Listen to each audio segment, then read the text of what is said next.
Red టీవీలో మీ వ్యాపార ప్రకటనల కోసం ఈ నంబర్ని సంప్రదించండి 6281747728. నమస్తే. ప్రస్తుతం మనతో పాటు రాజకీయ విశ్లేషకులు చిట్టిబాబు గారు ఉన్నారు. ఆయనతో మాట్లాడదాం. నమస్తే సార్. నమస్తే. సార్ ఎలా ఉన్నారు? Always all right.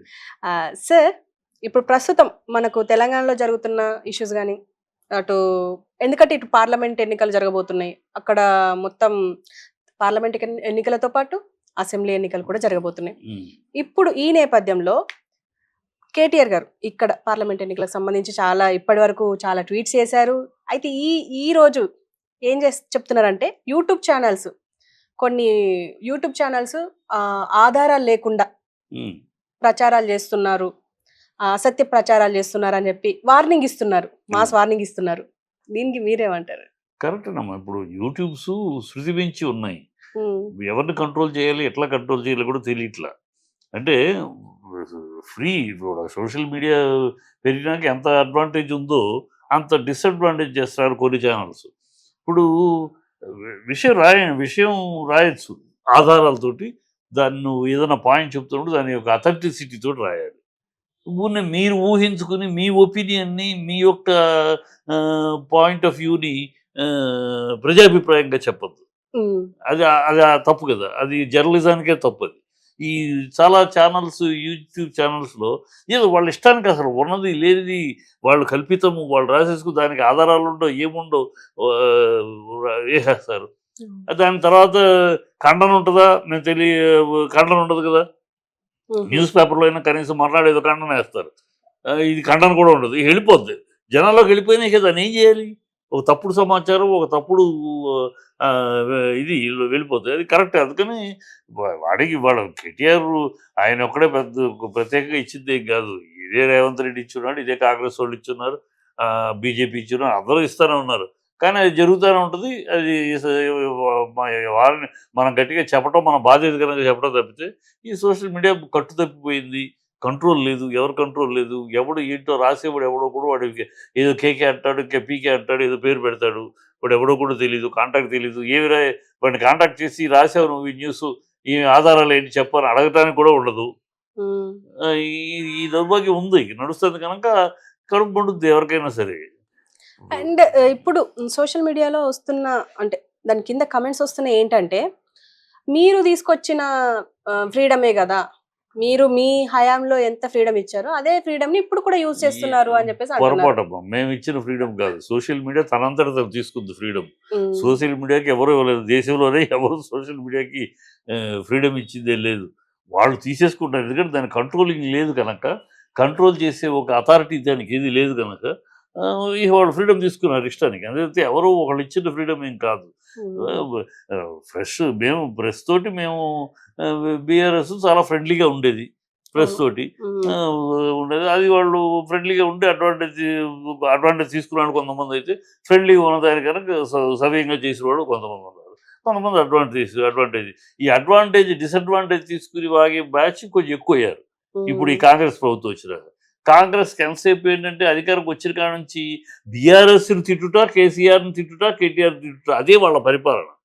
వాళ్ళు దాని మీద వాటిని ఏ మీడియా అయితే ప్రపోజ్ చేస్తుందో, బాగా ప్రాపగాండ చేస్తారో దానికి వీళ్ళు ఒత్తాసు పలుకుతారు, సంతోషం. అందుకని వాళ్ళు కూడా ఏంటి పాలకపక్షం యొక్క అభినందనలు తెచ్చుకోవడానికి, వాళ్ళ గుడ్ బుక్స్ వెళ్ళడానికి ఇష్టం వచ్చినట్టు రాస్తున్నారు. అంతే తప్పితే వాళ్ళు పద్ధతి కాదు. జర్నలిజం కూడా దానికి కొన్ని ఎథిక్స్ ఉండాలి. ఇవాళ మమ్మల్ని అన్నారని అంటం కాదు. ఇన్ జనరల్ ఏ పార్టీనైనా, ఒక పార్టీకి social media is crossing it's limits. ఆ లిమిట్స్ దాటకూడదు. సెటైర్ వేయటం వేరు, ఎంటర్టైన్మెంట్గా చెప్పడం వేరు. కొన్ని విషయాలు గాఢంగా ప్రజల్లోకి ఒక అబద్ధాన్ని తీసుకెళ్ళదు, అబద్ధాన్ని ప్రచారం చేసి చేయటం తప్పు. అది తప్పు. అది జరుగుతుంది, దాన్నే ఖండించింది అంతే. అండ్ ఈరోజు కేఏ పాల్ ఒక కమెంట్ చేశారు, పొంగులేటి శ్రీనివాస్ ఇంకో ఏక్నాథ్ షిండే అవుతాడు, రైతు బంధు డబ్బులన్నీ అంటే దాదాపు 5,000 కోట్లు ఆయన అకౌంట్లో వేసుకున్నారు అని చెప్పి ఆరోపించారు. నిజమే అంటారా? అది ఇప్పుడు ఏకనాథ్ షిండే అవుతాడా, ఇంకోటి అవుతాడా, కాంగ్రెస్ ఎన్నికల వరకు వాళ్ళ ఐక్యత ఉంటుందమ్మా. ఈ పార్లమెంట్ ఎన్నికలు అయ్యేదాకా పై హైకమాండ్ నుంచి నోరు పుచ్చుకోండి, ఎన్నికలు అయ్యేదాకా కొంచెం ఆగండి అని ముటికాయలు వేస్తున్నారు కదా, సైలెంట్గా ఉన్నారు. ఆ తర్వాత వాళ్ళ న్యాచురల్, వాళ్ళ డిఎన్ఏ ఎవ్వరూ కూలగొట్టక్కర్లా. రేవంత్ రెడ్డితో మమ్మల్ని కూలుస్తారా గాడిద గుడ్డు అని మాట్లాడే తెలుగు కూడా అర్థం కాదు రేవంత్ రెడ్డికి, ఇంగ్లీషే అర్థం కాదంటే తెలుగు కూడా. తెలుగులో ఏమన్నారు, మీరు కూలిపోతారు అన్నారు, మేము కూలుస్తామని ఎవరు అనలా, మీరు కూలిపోతారు అన్నారు. మీరు కూలిపోతారు అన్నదానికి మేము కూలుస్తామన్నదానికి చాలా తేడా ఉంది. మీరు కూలిపోతారని ఎందుకన్నాము, మీ డిఎన్ఏ, కాంగ్రెస్ యొక్క డిఎన్ఏ, దేశం మొత్తం మీద ఎక్కడ కాంగ్రెస్ ప్రభుత్వం ఉన్నా గ్రూపులు తయారవటం, ఆ గ్రూపుల నుంచి ఒక్కొక్కళ్ళు గ్రూపులు కొట్లాడుకుంటారు, గాంధీ భవన్ తగలబెట్టాలి, మీ యొక్క డిఎన్ఏ, మీ చరిత్ర. అందుకని రేపు అయిపోయినాక ఆల్రెడీ మీలో మొదలైనవి. బట్టి విక్రమార్క వైఫ్ ఆల్రెడీ అంది, మేమెంతో సీఎం అవుతామని ఎంతో రాత్రిబాళ్ళు కష్టపడ్డాము, తెరా చూస్తే ఎవరో తనుగుపోయారు అని ఆవిడ అంటుండే. అలాగే ఈయన కోమటిరెడ్డి వెంకటరెడ్డి ఏమో, నాకు ఆల్రెడీ సోనియా గాంధీ గారు నువ్వే సీఎంవి అని చెప్పారు, కానీ ఇప్పుడు ప్రస్తుతం జరగలేదు, త్వరలో జరుగుద్దని అతను అంటున్నాడు. బట్టి ఈయనేమో ఉత్తమ్ కుమార్ రెడ్డి ఏమో, నేను సుదీర్ఘకాలం ప్రెసిడెంట్గా ఉండి పార్టీని నిలబెట్టబట్టే ఇవాళ ఎన్నికల్లో పోరాడగలిగాము అని ఆయన అంటున్నాడు. సో వీళ్ళందరూ ఎవరి కాళ్ళు సీఎం పోస్టుకి తయారవుతున్నారు. సో ఆ పార్లమెంట్ ఎన్నికలైతే కామ్గా ఉంటారు, పార్లమెంట్ అయినాక ఇక నా గ్రూపు నీ గ్రూపు, పక్కలో బల్యం పక్క బలంగా ఉంటూ పక్కలో బల్యం తయారవుతారు. అది వాళ్ళని అదే అంటున్నాం, మీలో మీరు కొట్టుకుని వస్తారు, మీరు కొట్టుకుని కూలిపోతారు, అంతేగాని మేము కూలుస్తామని ఎవరు చెప్పలా. ఈయన మాట వెళ్తే మమ్మల్ని కూలుస్తారా, తనకు లోపల భయం, అంతరాత్మ మాట్లాడుతుంది, నన్ను కూలుస్తారు, అది కూల్చేది నీ వాళ్ళే, నీ ఇంట్లో వాళ్ళే, నువ్వు దాని గురించి జాగ్రత్త పడు. 10 ఏళ్ళు ఉంటాను, 20 ఏళ్ళు ఉంటాను, ఈ సొల్లు కబుర్లు కాకుండా అసలు ఈ 10 నెలలు ఉండగలవా, నేను ఉంచుతారా మీ వాళ్ళు, అది చూసుకో, అంతేగాని మా మీద పడి ఆడవటం ఎందుకు. ఇందులోనే ఇందాకన్నా ఈ పాయింట్లో రాజగోపాల్ రెడ్డి ముందు వాస్తవం వస్తాయి, బయటకు వస్తాయి రిజల్ట్స్ వస్తాయి, అతను ఒక గ్రూప్ అవ్వచ్చు రేపు, తను వీళ్ళకి ఏంటంటే కాపాడుకోవడానికి రేవంత్ రెడ్డి కాపాడుకోవచ్చు రాజగోపాల్ రెడ్డి. సో రాజగోపాల్ రెడ్డి కాపాడే ఉత్తమ్ కుమార్ రెడ్డి దగ్గరికి వెళ్తాడు. వీళ్ళు అంతే కదా, కాంగ్రెస్ మొత్తం దేశం మొత్తం మీద, మన రాష్ట్రమే కాదు దేశం మొత్తం మీద కాంగ్రెస్ ఒక అవినీతి కూటమి. ఈ ఇండియా అలయన్స్ ఉంది, అందరూ కేసులు ఇరుక్కుని బెయిల్లో ఉన్నవాళ్లే.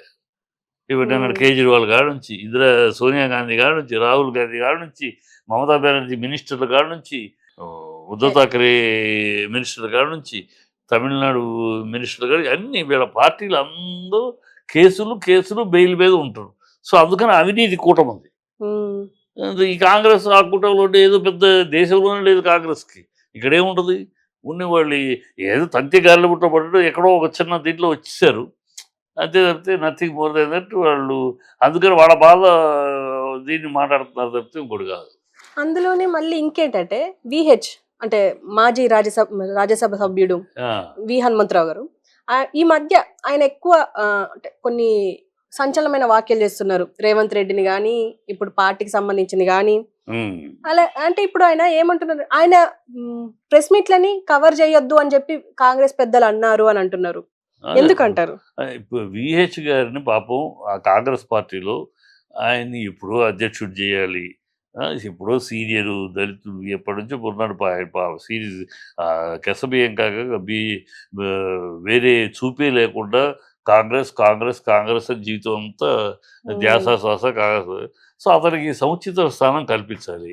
ఎన్నికలప్పుడేమో బ్రహ్మాండంగా మాట్లాడేశాడు రేవంత్ రెడ్డి, ఎవరిని, హనుమంతరావు గారిని, ఆయన కూర్చోబెట్టి ఎన్నికలప్పుడు ముందు, ఎన్నికలు అయిపోయినాక అసలు పక్క పెడతాడు, ఇంటర్వ్యూలు కూడా ఇవ్వట్లేదు.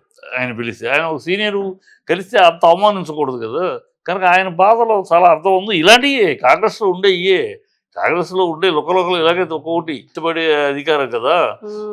పైనుంచి రేవంత్ రెడ్డి ఉన్నాడు, నిన్నదాకా ఇదే సోనియా తిట్టినవాడే కదా, చంద్రబాబు పక్క నుండి నోటికి వచ్చి తిట్టాడు, రక్తం తాగుద్ది, భూతం అన్నాడు, ఇంకోటి అన్నాడు, దెయ్యం అన్నాడు, ఇవాళ ఆవిడ దేవత అంటున్నాడు. సో ఇప్పుడు ఆవిడ కాళ్ళ దగ్గర కూర్చొని ఆవిడ కాళ్ళ దగ్గర విశ్వాసం కల కుక్కలాగా ఉండేటప్పటికి సీఎం అయిపోయాడు. ఇప్పుడు ఆవిడని దేవత అన్నాడు. సో వీళ్ళందరూ అక్కడ ప్రాపకం సంపాదించుకుంటూ ఇక్కడ వ్యక్తులు అయ్యేవారు. వీళ్ళంతటి వీళ్ళు స్వతహా స్వయం ప్రకాశం ఉండదు. పైనుంచి ఢిల్లీ నుంచి సన్ గ్లాస్ పంపిస్తే వీళ్ళు ఇక్కడ తిరుగుతారు కనుక వాళ్ళ మాటలు తీరు అలాగే ఉంటాయి.